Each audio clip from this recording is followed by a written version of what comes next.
Nah, ini yang menjadi energi kita. Energi keberhasilan itu ketika kita mampu memanage diri kita ini selalu mensyukuri setiap keadaan. Ya. Dan insya Allah memang inilah yang selalu menjadi energi kader-kader Hidayatullah. Tadi sudah disinggung Ketua DPW, disinggung juga, terima kasih Pak Asisten sudah menyinggung juga. Maka oleh panitia dikasih tema begini, bagi Hidayatullah ini bukanlah teori ya.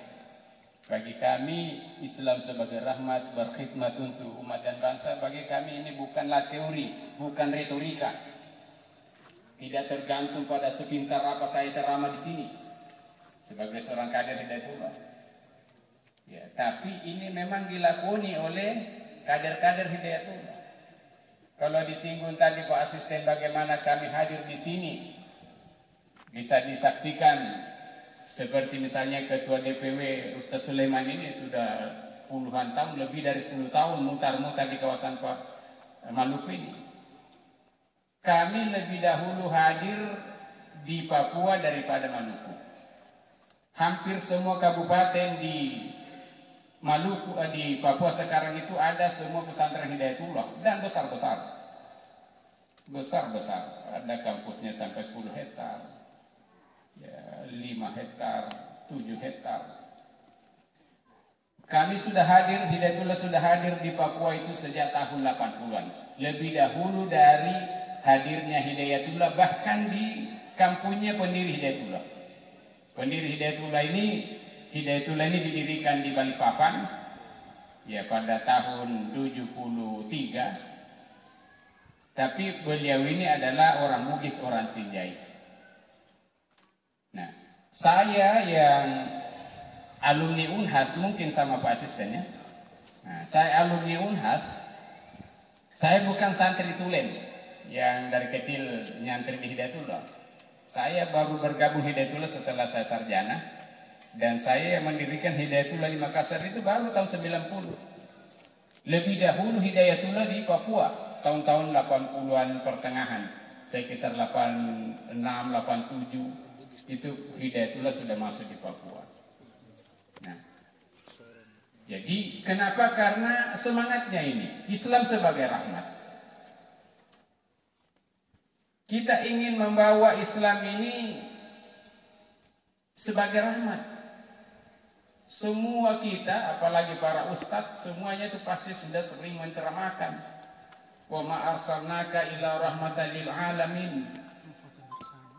Ya, tidaklah kami mengutus engkau Muhammad kecuali itu menjadi rahmat bagi seluruh alam. Perhatikan ayatnya ya, Islam itu rahmat untuk seluruh alam, bahkan bukan hanya untuk manusia, bukan hanya untuk orang Islam, bukan hanya untuk orang non-muslim, bahkan untuk seluruh alam, untuk binatang, untuk tumbuhan, untuk alam seluruhnya. Jadi kalau ada orang yang merusak alam, seenaknya menebang pohon misalnya, sehingga merusak lingkungan, itu orang tidak Islami, tidak sesuai ajaran Islam yang dia lakukan itu. Karena Islam itu menjadi rahmat. Rahmat itu artinya menebarkan kebaikan, menebarkan kemaslahatan, menebarkan keadilan, menebarkan kesejahteraan. Itu namanya rahmat. Nah, jadi mengapa Hidayatullah dari awal misalnya masuk ke Papua, ya, daerah minoritas Islam, bahkan sangat tertinggal pendidikannya, ya, karena kita ingin menebarkan rahmat itu. Kita ingin menunjukkan bahwa berislam itu adalah kedamaian. Berislam itu adalah keselamatan. Islam itu sama sekali bukan sebuah agama yang tidak bisa berdampingan dengan orang yang berbeda agama. Islam jelas dalilnya. La ikraha fid din. Tidak ada paksaan dalam agama. Tapi Allah memperjelas, ya, kata bayana rusyd minal ghayy. Ya, jadi Karena sudah jelas mana benar mana salah. Ya. Faman syaa falyu'min wa man syaa falyakfur. Ini Alhaqqu min rabbikum. Kebenaran itu dari Allah. Faman syaa falyu'min wa man syaa falyakfur. Barang siapa mau beriman silakan beriman. Barang siapa yang tidak mau beriman silakan juga. Karena masing-masing punya risiko. Jadi sebenarnya persoalan umat Islam kita-kita ini dan juga akhirnya juga persoalan bagi non-muslim juga sebenarnya adalah karena kita kurang paham apa sebenarnya ajaran Islam ini. Ya. Tidak ada itu, mestinya tidak ada. Mohon maaf dari Bapak TNI dan Polri, mestinya tidak ada itu Islam intoleran.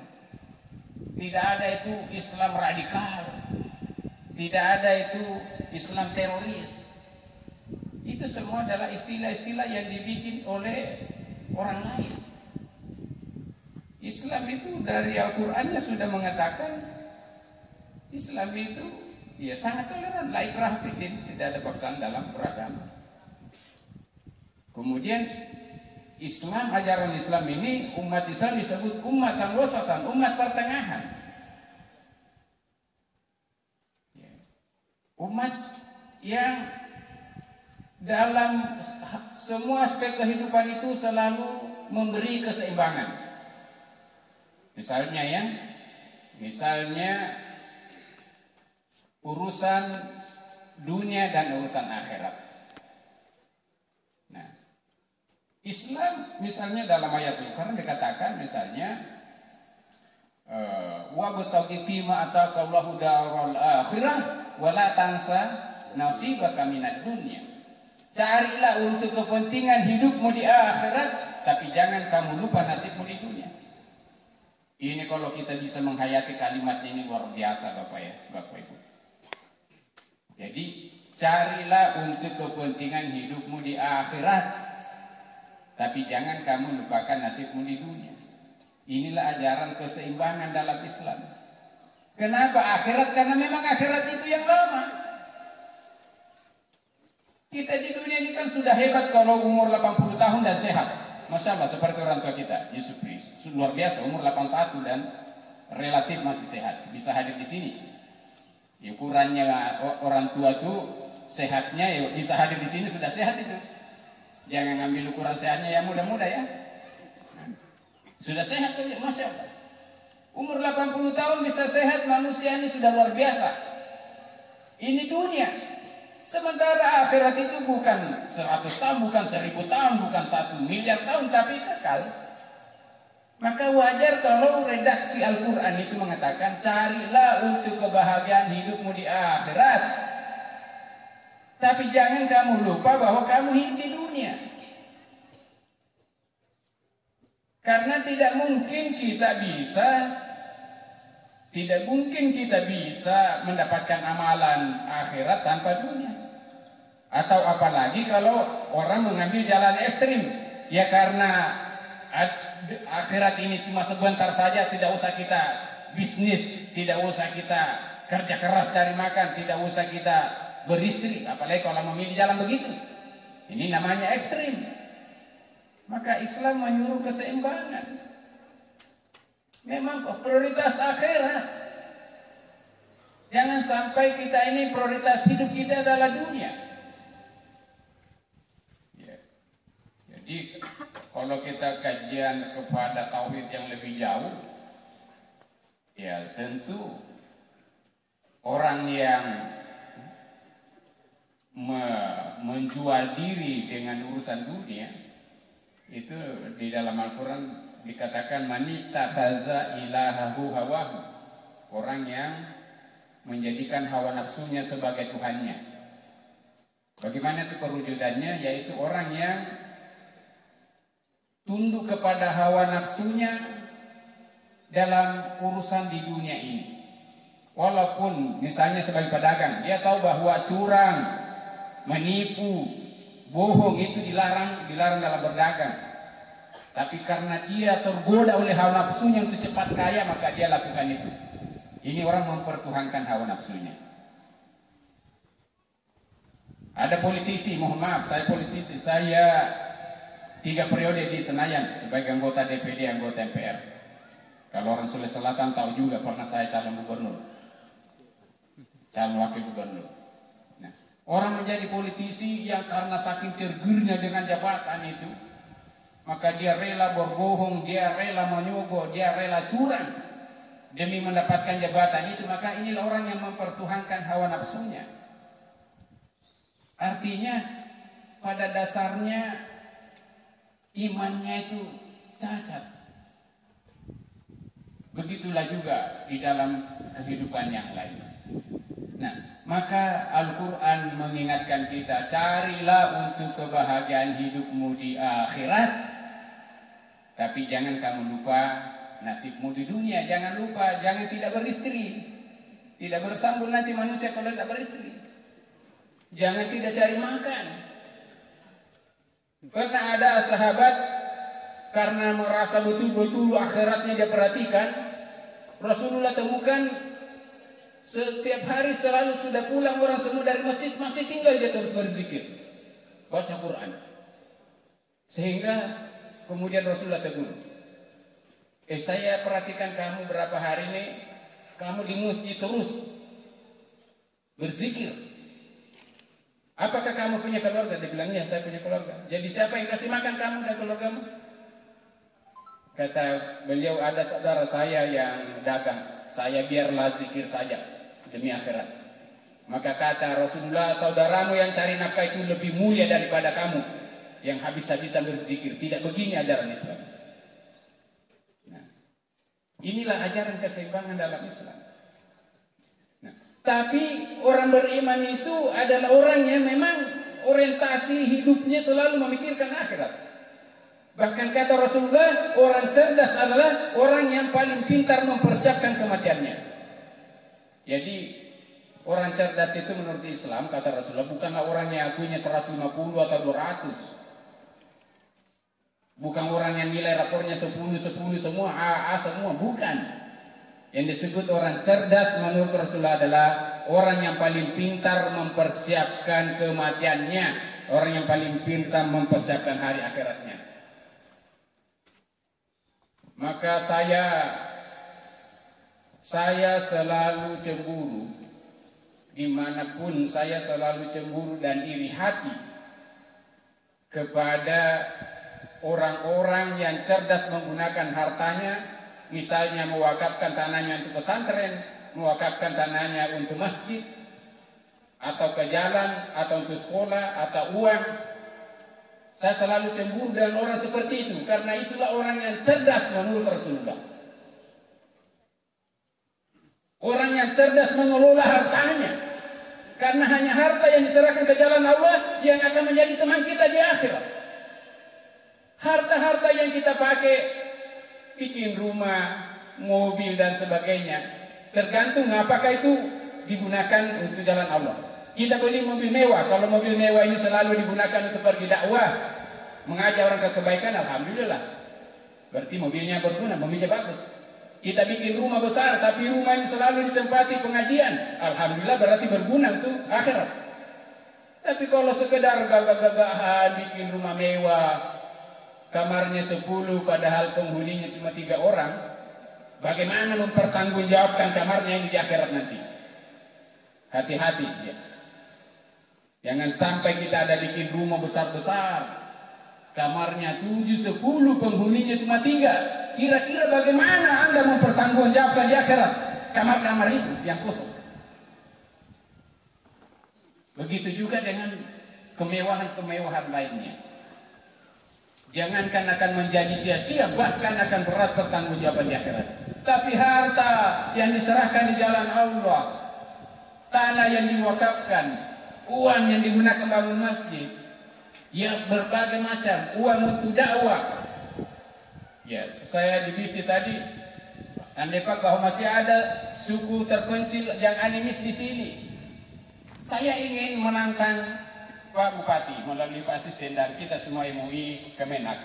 Ayo, Hidayatullah siap bersama kita mengurus masyarakat yang masih terpencil, yang belum beragama itu. Ini bukan retorika, Hidayatullah di mana-mana sudah mengurus yang begitu. Ya, ada di Morowali Utara yang sekarang lagi begini. Di situ masih ada masyarakat animis tanpa beragama, sangat terpencil. Itu kalau kita naik motor ke sana harus naik motor trail. Itu pun ganti yang kita baku pikul. Sekali-sekali kita yang dipikul motor itu, sekali-sekali kita yang pikul motor itu. Hidayatullah ada di sana mengurus masyarakat yang sangat terpencil di Morowali Utara yang belum beragama. Ada kami di situ. Suku-suku terpencil animis yang ada di Ternate belum beragama, kami ada di situ. 2 hari 2 malam jalan kaki di sana. Dan itu pun bahasanya lain. Kami harus mengirim dai yang bertahun-tahun harus menyatu dulu, belajar bahasanya baru bisa mendakwai. Ada di Halmahera. Begitu juga di Sumatera. Jadi kalau ada masyarakat seperti di sini, Hidayatullah siap. Kami sangat siap untuk bekerja sama dengan Pemda, dengan semua kita, untuk berdakwah di tempat yang paling terpencil, atau bahkan kalau masih ada yang animis. Karena betul kata Pak Asisten tadi, ya, bahwa ya jangan salahkan mereka kalau mereka belum terjangkau dakwah. Bahkan sebenarnya orang yang belum terjangkau dakwah itu sebenarnya dia tidak masuk neraka. Ya, karena dia tuh tidak pernah ada dia dengar berita. Ya, tapi kalau sudah punya HP pasti sudah dapat berita. Tapi kalau benar-benar dia belum punya HP, belum pernah dengar bahwa ada namanya agama Islam, itu sebenarnya kalau mati dia tidak menjadi ahli neraka karena mereka itu hanif, ya, belum sampai dakwah kepadanya. Nah, jadi Bapak Ibu sekalian, inilah Islam yang kita mau tawarkan kepada masyarakat, yang kami tawarkan sekian lama. Dan Hidayatullah ini, mohon maaf, Hidayatullah ini adalah ormas seperti halnya NU dan Muhammadiyah. Sistem kepemilikan pesantren Hidayatullah adalah kepemilikan ormas, bukan kepemilikan pribadi. Saya ini pendiri Hidayatullah di Makassar dan Sulawesi Selatan pada umumnya, bahkan Sulbar, Sultra. Sampai sekarang saya pembina Hidayatullah di Makassar, ketua dan pembina. Hampir setiap bulan saya ke Makassar.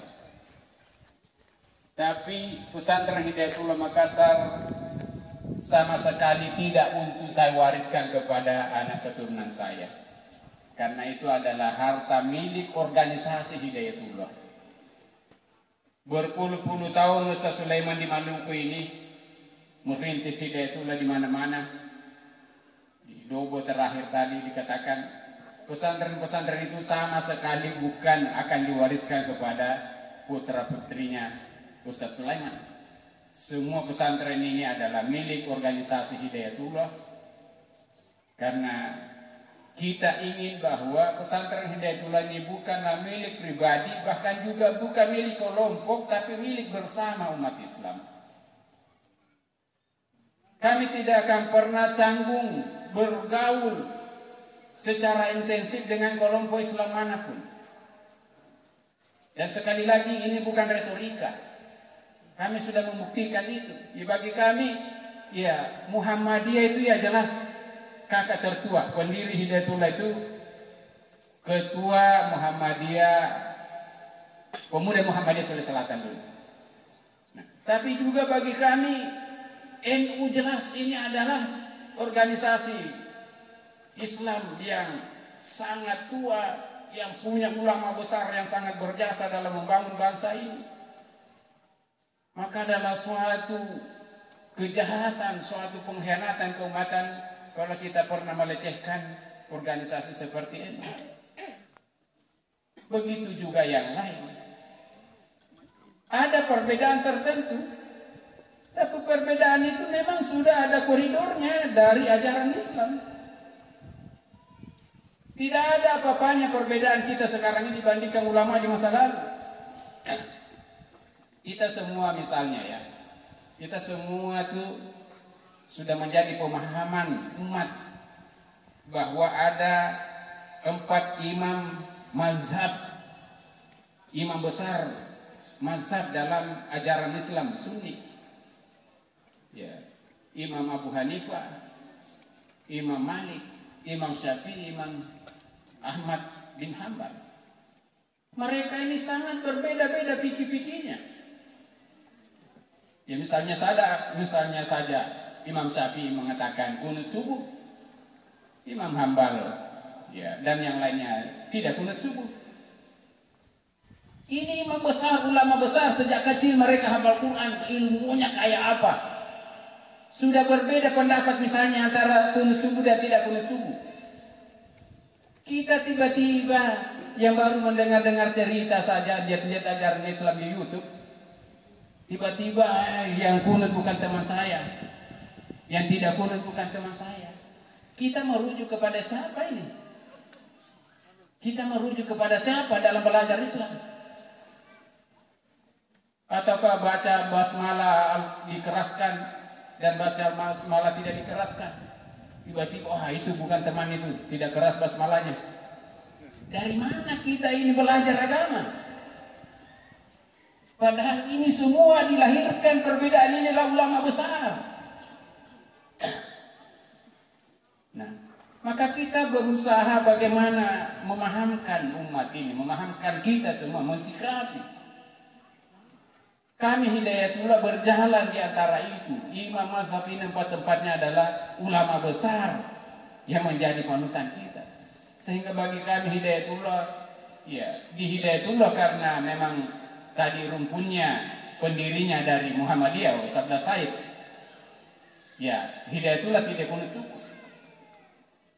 Tapi ketika kita masuk masjid yang kunut subuh, ya kami dengan sangat enjoy kunut subuh. Bahkan kalau disuruh imam ya kami kunut. Ketika kami tahu bahwa di situ masjidnya sehari-hari kunut subuh.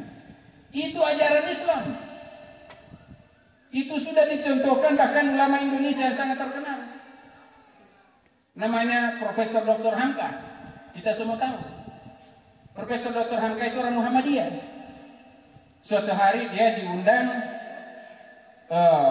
salat subuh di masjidnya Kiai Syafi'i, ibunya itu Teh Alawiyah di Bekasi. Nah, datanglah beliau salat subuh di sana. Ya, karena tawadunya Kiai Syafi'i, Profesor Hamka disuruh imam salat subuh.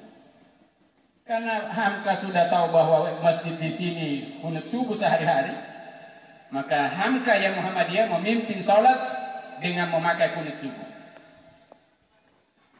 Selesai salat, heran Kiai Syafi'i, padahal Kiai Syafi'i sudah siap-siap juga tidak kunut subuh. Nah, selesai salat ditanya, kenapa Hamka, kan Pak Hamka ini orang Muhammadiyah, kenapa kunut subuh? Loh, saya kan salat di masjidnya orang yang sehari-hari kunut subuh. Dan ini rujukannya jelas. Ada dalil yang dipegangi oleh ulama. Begitulah juga misalnya dalam Tarwih 21, Tarwih 23, itu sama-sama kuatnya. Jadi orang Muhammadiyah sekali-sekali lah Tarwih 23 juga. Dan ada cerita itu bagus sekali, Gus Dur ya. Gus Dur pernah mengundang, waktu Gus Dur ketua NU, dia undang Kiai Fahrudin.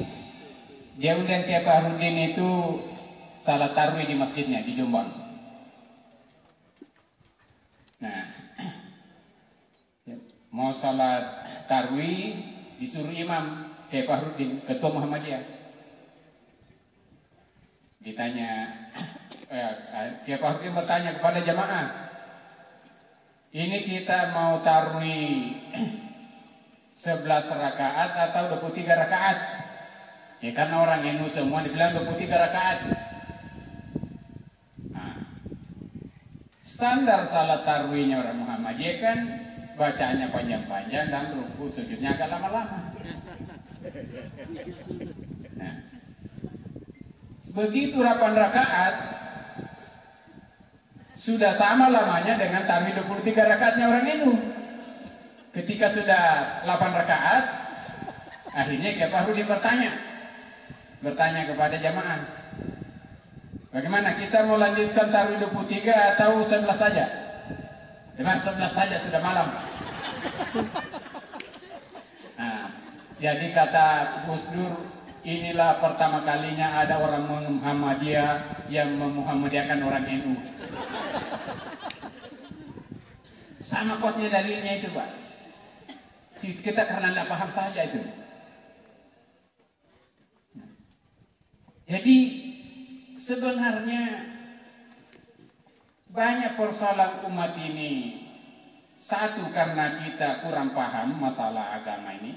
Yang kedua, karena ada provokator yang suka bikin konflik kita di internal umat Islam. Karena memang seandainya umat Islam di Indonesia ini selalu bersatu, Pak, wah, ngeri gitu. Kekuatan-kekuatan di luar Islam itu ngeri. Andai kata kita ini selalu bisa bersatu. NU dan Muhammadiyah misalnya selalu bersatu dan politik, mutlak sedua orang yang Muhammadiyah jadi presiden terus itu. Seandainya bisa bersatu dua ormas itu, tinggal didukung Hidayatullah dan lain. Tidak begini carut-marutnya politik ini kalau bisa bersatu itu ormas itu. Nah, jadi memang orang senang betul bagaimana memecah belah umat Islam ini sejak zaman Belanda. Ya, saya mau kasih sejarah sedikit. Jadi dulu Belanda itu betul-betul sangat pusing dan kerugian yang sangat besar menghadapi perlawanan umat Islam di seluruh Nusantara. Belum ada Indonesia. Di mana-mana bangkit perlawanan melawan penjajah Belanda. Dari Aceh sampai ya Maluku, semuanya digerakkan oleh ulama-ulama, kerajaan-kerajaan Islam semuanya melawan penjajah. Bangkit. Ini sangat merugikan Belanda. Bahkan POC bahkan bangkrut kemudian. Gara-gara perlawanan di mana-mana ini.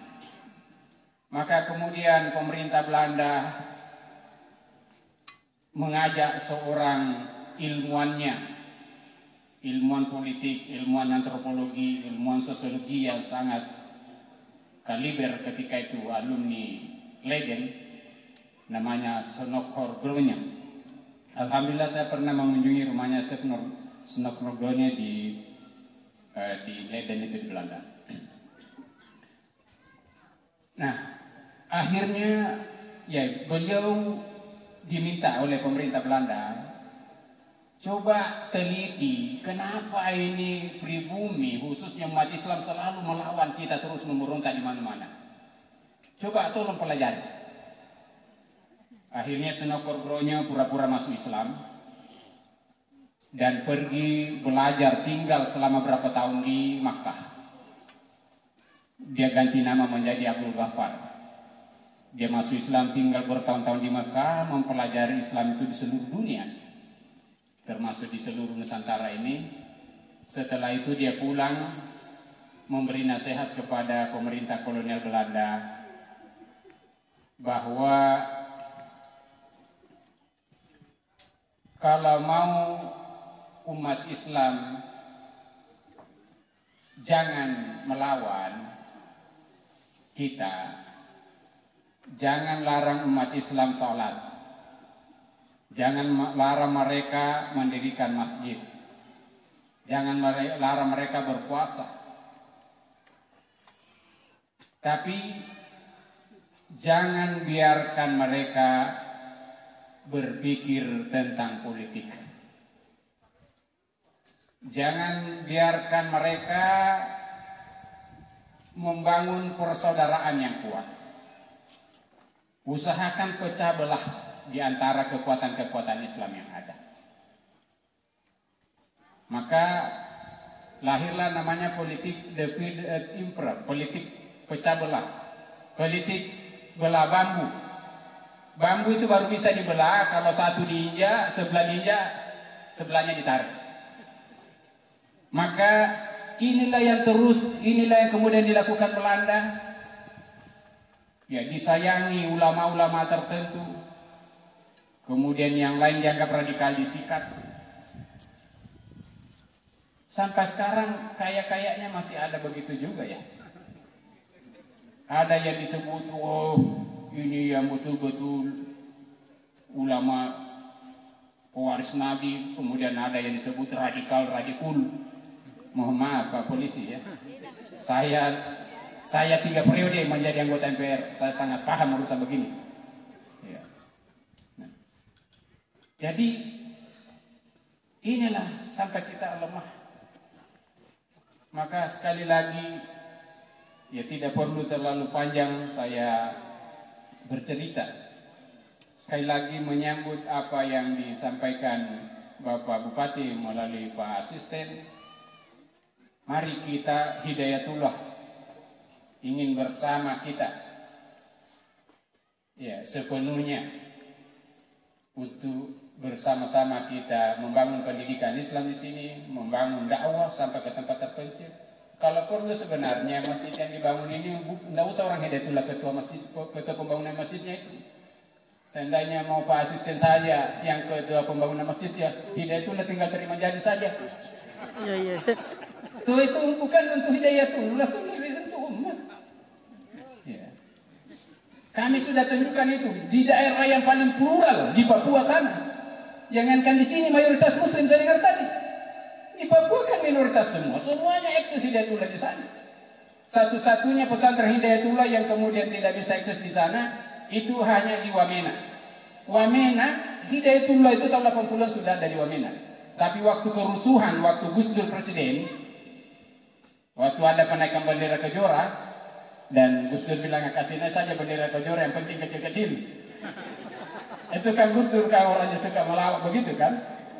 Nah akhirnya apa? Orang pendatang dihabisi, termasuk pesantren Hidayatullah di Wamena itu dibakar dan sejak itu tidak bisa lagi dibangun sampai sekarang. Tapi kami juga tidak masalah. Karena bupatinya bilang tidak usah bikin pesantren sini. Kalau mau berdakwah boleh. Ya sudah. Tapi yang tempat lain ada semua hidayatullah dan besar-besar. Ini daerah minoritas. Apalagi kalau mayoritas seperti ini. Nah kalau tadi hanya perbedaan fikih-fikih di antara kita. Inilah yang perlu dipahamkan dengan baik kepada umat ini.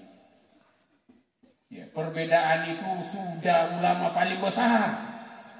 Bukan saja sekarang ini ada misalnya Ustaz Somad, Adi Hidayat, ulama-ulama muda yang sangat kaliber, yang bisa berbeda pendapat sejak dahulu kalah memang. Tapi dalam akidah kita kan jelas. Nah, dan sejarahnya tadi,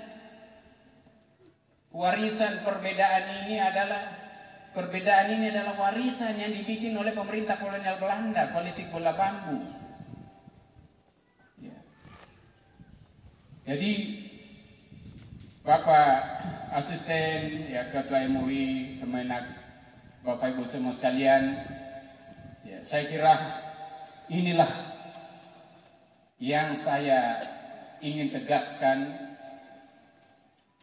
dari kehadiran Hidayatullah di sini. Walaupun kita juga sudah tahu, dan tentu juga kehadiran saya di sini yang saya sangat syukuri bahwa saya hadir dalam rangka silaturahim. Silaturahim itu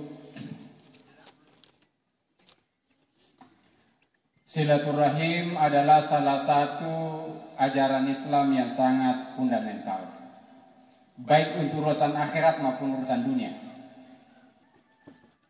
Jadi silaturahim itu dari 2 kata bahasa Arab, silah rahim.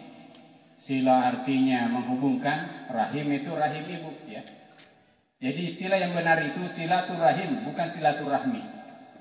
Karena itu rahim ibu.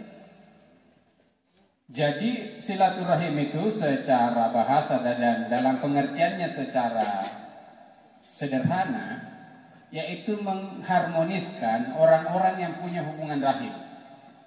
Ibu, bapak, anak, saudara, sepupu, rumpun, itu kan punya hubungan rahim. Aslinya silaturahim sebenarnya itu. Bagaimana selalu mengharmoniskan orang yang punya hubungan rahim itu. Tapi ulama sudah mengembangkan lebih jauh juga bahwa silaturahim itu tidak hanya orang yang punya hubungan rahim atau darah, juga dengan umat Islam seluruhnya, dengan tetangga walaupun non-muslim, itu juga silaturahim. Harus dijalin hubungan baik. Nah, bahkan Masya Allah ya, semakin hari semakin maju ilmu pengetahuan, semakin membuktikan kebenaran ajaran Islam.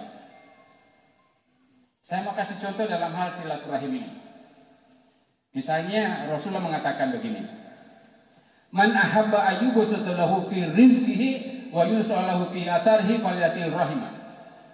Siapa yang ingin ditambahkan rezekinya dan dipanjangkan umurnya, maka hendaklah dia memperbaiki silaturahimnya. Jadi kata Rasulullah, barang siapa yang mau ditambahkan rezekinya, kalau orang Bugis bilang masempo dale, nigi melo masempo dale, ya mohon maaf ya bahasa Portugis, karena banyak di sini juga sekampus saya. Nah, kata Rasulullah, barang siapa yang ingin murah rezeki, ditambahkan rezekinya, dan juga dipanjangkan umurnya, maka perbaikilah silaturahimnya. Jadi padahal ya, dalam keterangan lain sering Bapak Ibu dengar bahwa ada beberapa hal yang ditentukan sebelum kita lahir di dunia ya. Ajal sudah ditentukan kan? Kemudian rezeki juga sudah ditentukan sebelum kita lahir ke dunia. Tapi hadis ini sahih, riwayat Muslim. Kalau Muslim atau Bukhari salah satunya, nggak lupa saya.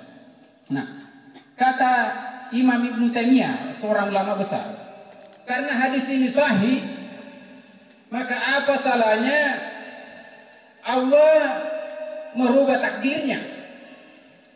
Ya misalnya Haji Supri misalnya, mungkin sebelum lahir ke dunia dulu Allah sebenarnya cuma kasih umur 70 tahun saja. Tapi karena selama di dunia silaturahimnya bagus, akhirnya ditambah umurnya sampai sekarang sudah 80 belum mati. Itu bisa. Nah, jadi makanya ya luar biasa ini silaturahim. Silaturahim ini bisa menambah rezeki dan menambah umur. Dan bertambah umur di sini dalam dua makna. Bisa satu bertambah betul umurnya secara hitungan waktu, bisa juga dalam arti secara maknawi, yaitu bahwa umurnya itu penuh berkah. Karena sebenarnya yang paling inti itu adalah berkah. Karena apalah gunanya kita berumur 80 tahun kalau sakit-sakitan dan setengah mati orang lain urus kita.